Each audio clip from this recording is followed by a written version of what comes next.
Hey there, folks. I'm Mark, in affiliation with Spectrum Pulse. And yeah, it's the Post Malone album bomb week, and it's Billboard BREAKDOwn. I don't remember. Yes, I know, another album bomb. But I don't know, this time it doesn't feel as tough to get through, given that I've already reviewed the album at length and the majority of it fell below the top 40. That's a nice change. It also feels like it's the sort of impact that's not really going to shake up the Hot 100 that much at the moment. That might give us a bit of a long overdue breather, especially going forward. But let's start off with the top 10, where As It Was by Harry Styles held on for yet another week. And let's make it clear, it's really on the margins. It lost the top spot on the radio. It's really just winning because it holds a slight edge on streaming and sales. And even then, I would argue as First Class by Jack Harlow at number 2 expands the radio margin.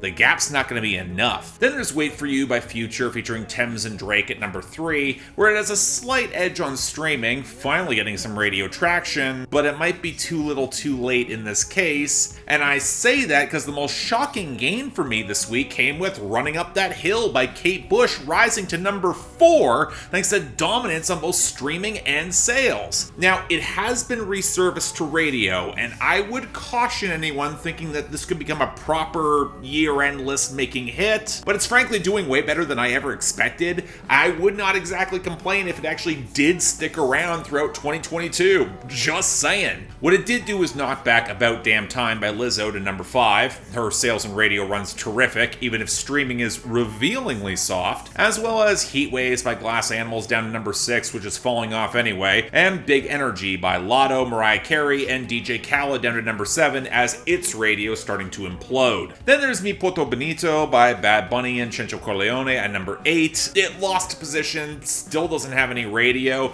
but its streaming and YouTube is enough to push it up here. And speaking of which, we actually did get a top 10 debut with I Like You, a happier song by Post Malone featuring Doja Cat at number 9. I'll get more into the song itself later on, but frankly it's here thanks to good enough streaming and sales and already getting some radio nudges. We're probably going to be stuck with this as some sort of hit. Fair warning. Finally, we got a second Bad Bunny song in the top 10 with Titi Me Pregunto at number 10, mostly because it's ridiculously strong on streaming and its YouTube might even be better. We'll see how that lasts. But that takes us to our losers and dropouts. Really, not a lot to speak of in the latter category, with the only big one being Never Say Never by Cole Swindell and Lainey Wilson, which might just have enough to slip onto the year-end list. It's borderline. The losers are mostly album bomb slips and debuts that kind of went nowhere. In the former category, from Kendrick Lamar, N95 and Die Hard with Blast and Amanda Reefer hit 59 and 65 respectively, and from Harry Styles,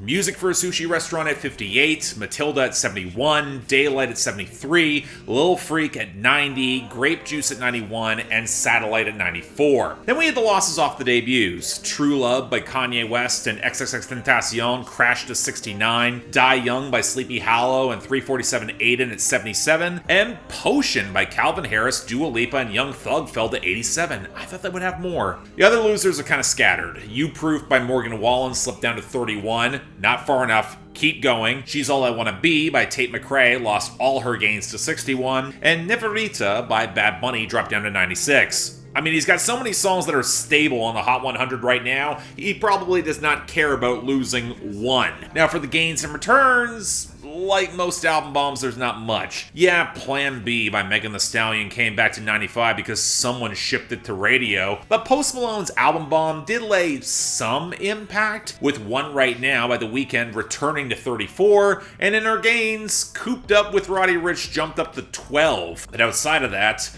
Effecto by Bad Bunny got a nice continued boost to 40, and Sunroof by Nicki Yor and Daisy hit 72 off the debut, mostly because it got shipped to radio too and seems to be doing alright. But again, given the 10 debuts from Post Malone this week, I'm obligated to cover the top 40 or those that are either the best nor the worst. So for the rest here, Euthanasia at 100, When I'm Alone at 97, Reputation at 54, Lemon Tree at 53, Wrapped Around Your Finger at 47, though I would not be surprised if this becomes the circles of this album cycle, and I Cannot Be, a sadder song, with Gunna at 46. But that leads to our relatively reasonable list of new arrivals, starting off with number 88, Te Felicito by Shakira and Rauw Alejandro.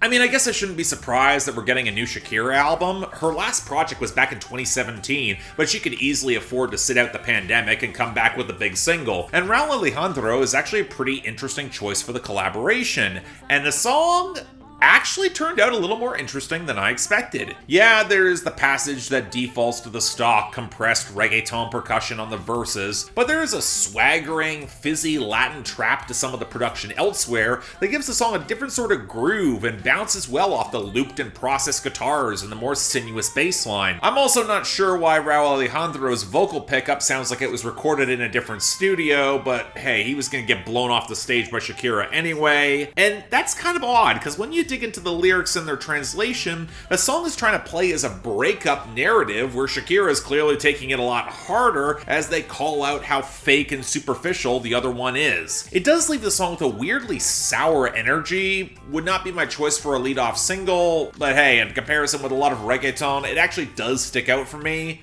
Whether or not that's a good thing might remain to be seen. Number 75, Vegas by Doja Cat. Fraud, player, I get it.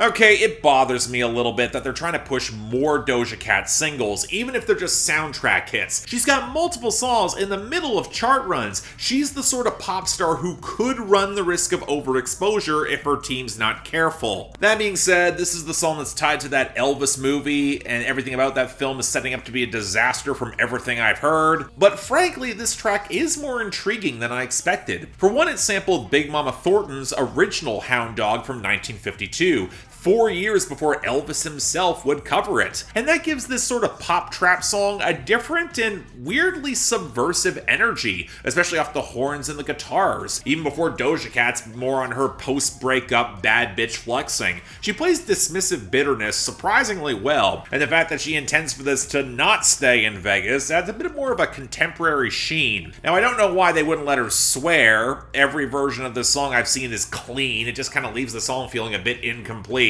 And if you're gonna sample a classic, why go for the stock trap percussion instead of pulling from live drums from that era of R&B? Even if they played trap progressions, it might have been a cooler and more appropriate texture. But still, I actually do think this is pretty good. A little too reliant on the sample, but Doja Cat makes the most of it.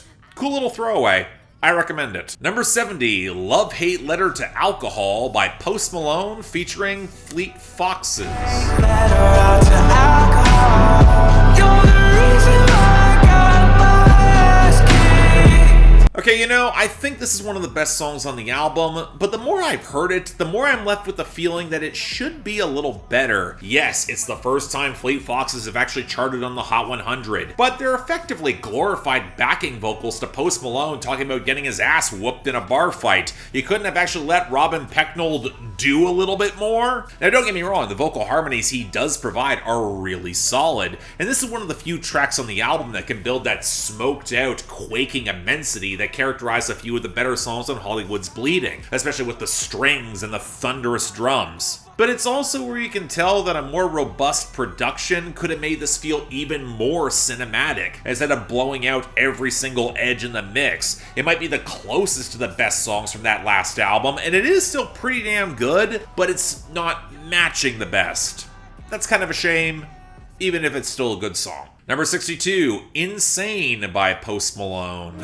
She was acting crazy, going bad shit in the backseat, rain. She was classy, now she nasty, hey. Why do I get the feeling this song was put on the project to replace Motley Crue and otherwise feels like the most phoned-in flex that Post Malone has dropped in a minute? Forget the gauzy synth and the underwhelming percussion. Post Malone is contorting into this nasal voice that doesn't sound insane at all, to say nothing of a middling false falsetto. It's the psycho problem all over again. At least that song had a decent hook. Whereas this is just formulaic braggadociousness all at the expense of you, the listener, where you might have a house or a car or teeth, but Post Malone's is just different. Although, of course, he is going to take your bitch and then send her back after he made her nasty. Hell, I would argue that even he knows this is a formulaic cash grab, because he opens up his second verse by literally saying the words, second verse, yay. I mean, we gave Imagine Dragons shit for this with Believer, and this might even be worse. Even before Post Malone says that he's keeping his Glocky tucked like a baby in a manger. I mean, this is the Post Malone I don't like, that I've never liked, and in general feels like it's here to satisfy the leftover fans from Stoney and Beer Bongs and Bentleys, who are hoping for at least more songs like this, and when it sucks like it,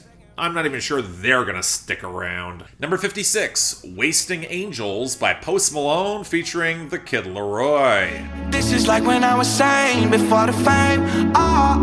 This life is crazy. Okay, look, there is a part of me that wants to highlight how this is a song that feels very under-arranged without the percussion, that still manages to clip the edges of the mix, and that Kid LAROI doesn't really do that much to differentiate himself from Post Malone. That really highlights how much he's openly cribbed from him, with the only separation coming with a slightly different cadence on his verse. And the content also really doesn't do that much here either, marveling that life has rewarded them beyond their wildest dreams, but there's still someone who occupies their thoughts and drives them towards their vices, be it an enemy or an old flame they really want to recapture. The blended motivation for the final outro kind of fractured in its mood, and yet all that kind of fades away when you realize that even before the choral swell in the outro, this is a fantastic vocal arrangement. Post Malone and Kid LAROI have really great chemistry. Kid LAROI sounds better on this than possibly ever. And while I could say it's missing that final gear,